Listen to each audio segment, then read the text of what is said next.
Eh, Satu pertanyaan lagi. Ini saya bertanya nih. Iya, yang mulia. Ya, karena saya tidak tahu. Di Nabi Muhammad ketika dia berjalan memberikan ke satu tujuan, ke satu tempat, dia itu dilempar sama orang Yahudi.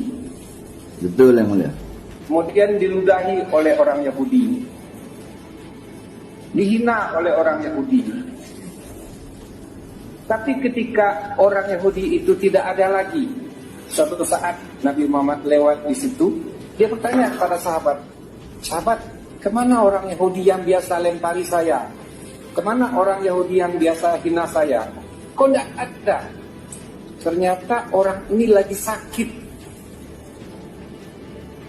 Rasul minta kepada sahabat, "Tolong antarkan saya ke rumah dia." Dia bawa roti, dia kasihkan kepada orang yang menghina dia. Nah, itu kebaikan-kebaikan yang pernah saya dengar. Apakah Habib pernah tahu kalau Rasulullah ini pernah melakukan kekerasan terhadap orang? Baik, yang mulia. Mohon izin untuk menjelaskan, yang mulia. Ya.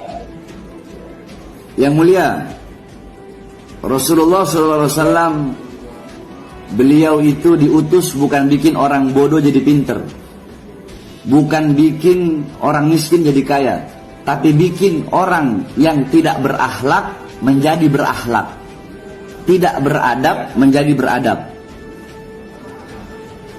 Jadi Nabi Muhammad datang membawa kasih sayang, membawa cinta, membawa adab, membawa akhlak. Cerita yang mulia tadi itu benar, dan itu tercatat dalam kitab Tarikh Al-Imam Ibnu Jarir At-Tabari. Tercatat juga dalam kitab Syirah Nabawiyah. Tercatat juga dalam kitab Tarikh Al-Imam Ibnu Katsir. Mungkin saya koreksi sedikit, yang Nabi bawa bukan roti tetapi buah, yang mulia. Nabi Muhammad diludahi, dilempari kotoran onta, dilempari isi perut onta. Tapi ketika orang itu tidak ada, benar Nabi mencarinya. Kemudian ada yang bilang bahwasanya dia sakit. Nabi mendatanginya, menjenguknya. Orang itu berkata, "Wahai Muhammad, apakah engkau sengaja datang kemari ingin membunuhku karena melihat aku dalam keadaan lemah?" Kemudian Nabi Muhammad berkata, "Tidak, aku datang kemari ingin membesukmu, ingin menjengukmu dan mendoakan agar engkau lekas sembuh. Ini buah aku bawakan untukmu, semoga kau cepat sembuh." Kemudian orang Yahudi itu berkata, "Sanak saudaraku, kerabatku belum melihatku, tapi engkau orang yang selalu aku lempari kotoran, malah engkau yang datang melihatku. Saksikanlah bahwasanya aku masuk ke dalam agama Islam." Yang mulia, itu masalah pribadi Rasulullah. Nabi Muhammad, masalah pribadi, beliau dihina, dicaci, dimaki, dilempari kotoran onta, beliau diam. Tetapi kalau selain daripada urusan pribadi, beliau tidak pernah diam. Seperti urusan agama, yang mulia, beliau tidak pernah diam. Masjid Diror dibakar oleh beliau. Ada yang mengaku nabi palsu, Musailamah Al-Kadzab, dibunuh oleh beliau. Bukan hanya dibunuh, yang mulia, dan itu bukan hanya zaman Nabi. Di zaman Sayyidina Abu Bakar As-Siddiq, beliau pernah menyuruh memotong tangan perempuan yang pernah menghina Rasulullah SAW. Di zaman Sayyidina Umar bin Khattab pernah membunuh orang yang menghina Rasulullah SAW. Nah, jadi Rasulullah dan para sahabat selama masalah pribadi, beliau memaafkan dan tidak pernah mempermasalahkan. Saya yang mulia, saya buka di sini.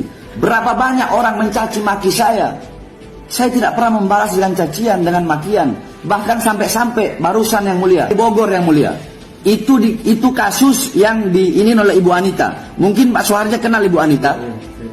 Pak Suharja tahu Ibu Anita? Jaksa, namanya Ibu Anita.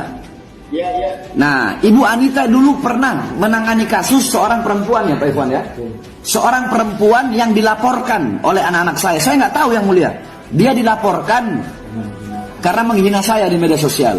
Akhirnya saya bikin surat pernyataan bahwasanya saya tidak rela, tidak ridho kalau perempuan itu ditahan.